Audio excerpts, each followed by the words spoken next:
إن الحمد لله نحمده ونصلي على رسوله الكريم أما بعد أعوذ بالله السميع العليم من الشيطان الرجيم من همزه ونفخه ونفثه بسم الله الرحمن الرحيم وقالت اليهود عزير ابن الله وقالت النصارى المسيح ابن الله ذلك قولهم بأفواههم يضاهئون قول الذين كفروا من قبل قاتلهم الله أنى يؤفكون۔ آج ترجمہ قرآن کے سبق میں انشاءاللہ سورۃ توبہ آیت نمبر 30 سے پڑھیں گے، اور یہ 5واں رکوع ہے اس سورت کا۔ وقالت الیہود، اور کہا یہودیوں نے، عزیر ابن اللہ، عزیر اللہ کا بیٹا ہے۔ وقالت النصارى المسیح ابن اللہ، اور کہا عیسائیوں نے، نصارہ نے، مسیح ابن اللہ کہ مسیح یعنی عیسیٰ علیہ السلام ابن اللہ، وہ اللہ کے بیٹے ہیں۔ ذالک قولہم بافواہہم، یہ ان کی منہ کی باتیں ہیں، یہ ان کی منہ کی باتیں ہیں۔ یضاہئون، وہ متشابہت اختیار کرتے ہیں، قول الذین، ان لوگوں کی بات کی، کفروا جنہوں نے کفر کیا، من قبل، ان سے پہلے جو لوگ گزرے وہ بھی ایسے کہا کرتے تھے، وہ فرشتوں کو اللہ کا بیٹا کہتے تھے، تو انہوں نے بھی انہی کے ساتھ مشابہت کرتے ہوئے یہودیوں نے عزیر کو اللہ کا بیٹا بنا لیا، اور عیسائیوں نے عیسیٰ علیہ السلام کو اللہ کا بیٹا بنا لیا۔ قاتلہم اللہ، ہلاک کرے ان کو اللہ، برباد کر دے ان لوگوں کو اللہ، انا یؤفکون، وہ کہاں بہکائے جاتے ہیں۔ اتخذوا احبارہم، اب یہاں دیکھیں کہ اللہ تعالیٰ نے ان لوگوں کا بیان کرنے کے ساتھ ساتھ یہ بھی بیان کیا کہ انہوں نے عزیر کو اللہ کا بیٹا کہا، یہ عیسائیوں نے عیسیٰ علیہ السلام کو اللہ کا بیٹا کہا، اور پھر انہوں نے یہ کام بھی کیا، اتخذوا، بنا لیا انہوں نے، احبارہم، اپنے علماء کو، ورہبانہم، اور اپنے راہبوں کو، رہبانوں کو۔ احبار جو ہے یہ حبر کی جمع ہے، احبار کہتے ہیں ایسے شخص کو جو بات کو خوبصورت طریقے کے ساتھ پیش کرنے والا ہو، سلیقے کے ساتھ رکھتا ہو کہ لوگ اس کی بات سے مطمئن ہو جائیں، اور جو خوبصورت کپڑا ہو اس کو بھی ثوب محبر کہا جاتا ہے عربی میں، تو اس سے مراد یہود کے علماء ہیں۔ اور رہبان کہتے ہیں راہب، بے رغبتی اختیار کرنے والے، دنیا سے بے رغبت، یہ بھی نصارہ کے علماء۔ احبار جو ہے وہ یہودیوں کے علماء پر زیادہ تر بولا جاتا ہے، اور رہبان عیسائیوں کے علماء پر بولا جاتا ہے۔ اربابن، رب بنا لیا، انہوں نے بنا لیا اپنے علماء کو رب، من دون اللہ، اللہ کے علاوہ، والمسیح ابن مریم، اور مسیح بن مریم، ان کو بھی انہوں نے اللہ کے ساتھ، اللہ کے علاوہ رب بنا لیا۔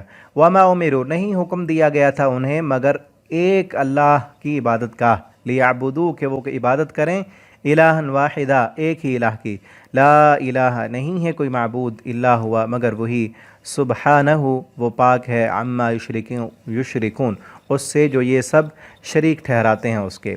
اب یہاں یہ دیکھیں کہ ان لوگوں نے علماء کو اور اپنے راہبوں کو رب بنایا تھا۔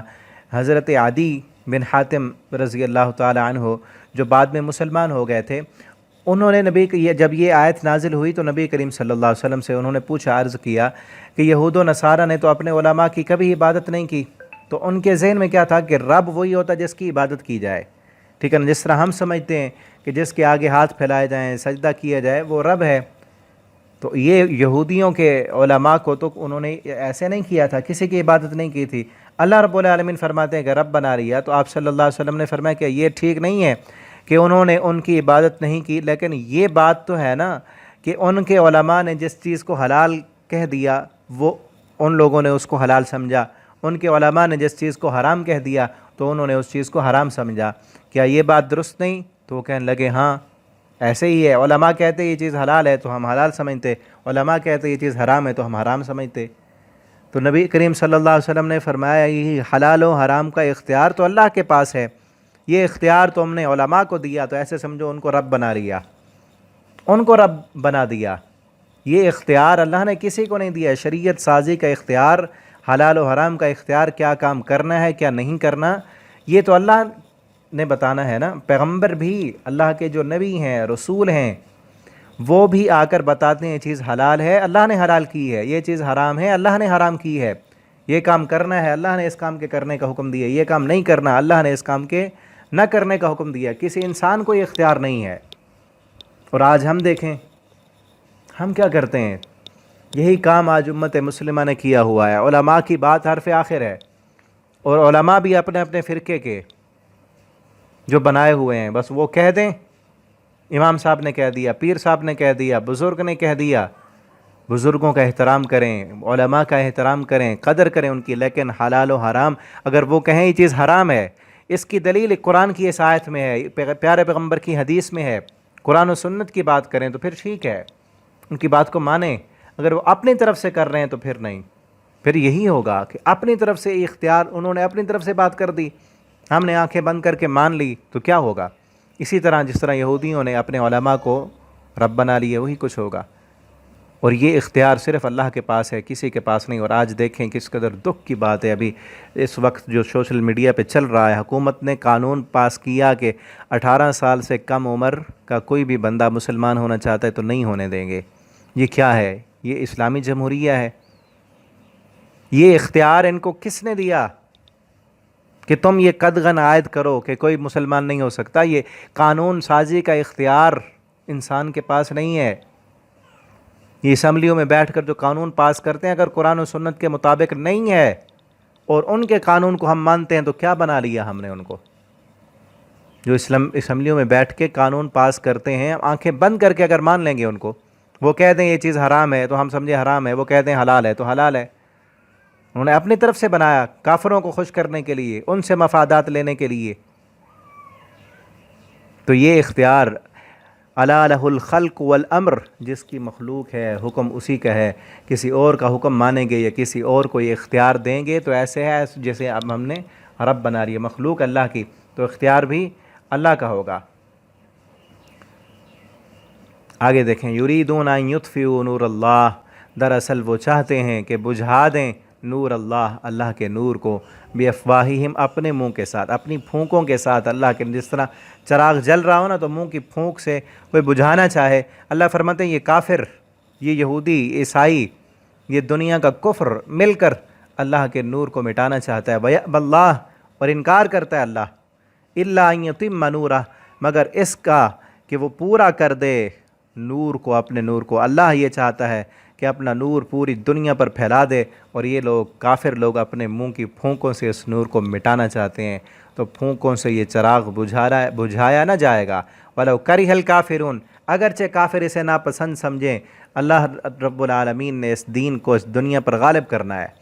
نبی کریم صلی اللہ علیہ وسلم نے فرمایا ہر کچے اور پکے مکان میں دین کی دعوت پہنچے گی، اور اس سے پھر اگر کسی عزت والے کو اس کی عزت، وہ اپنی عزت کے ساتھ قبول کر لے تو اس کو اسلام بھی عزت دے گا۔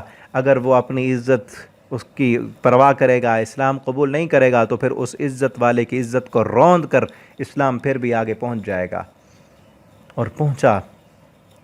لیکن آج مسلمان پیچھے کس لیے ہیں؟ کیونکہ انہوں نے اپنے مقصد کو بھلا دیا، کافروں سے دوستیاں اور یاریاں لگا لیں، ان سے اپنے مفادات، ان سے امیدیں۔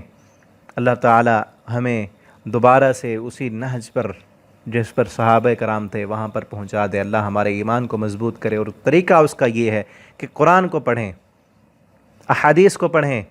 جس قرآن نے ان لوگوں کی حالت کو بدلا تھا جو دنیا میں پست ترین تھے، قرآن کو پڑھا انہوں نے، اس پر عمل کیا، اس کے مطابق انہوں نے اپنی زندگیاں بنائیں، تو اللہ نے پوری دنیا پر غالب کیا۔ آج بھی قرآن پڑھنے کی ضرورت ہے، وقت ہے۔ جس طرح تھوڑا تھوڑا آپ پڑھ رہے ہیں تو دوسروں تک بھی پہنچائیں، ان کو بھی ساتھ شامل کریں۔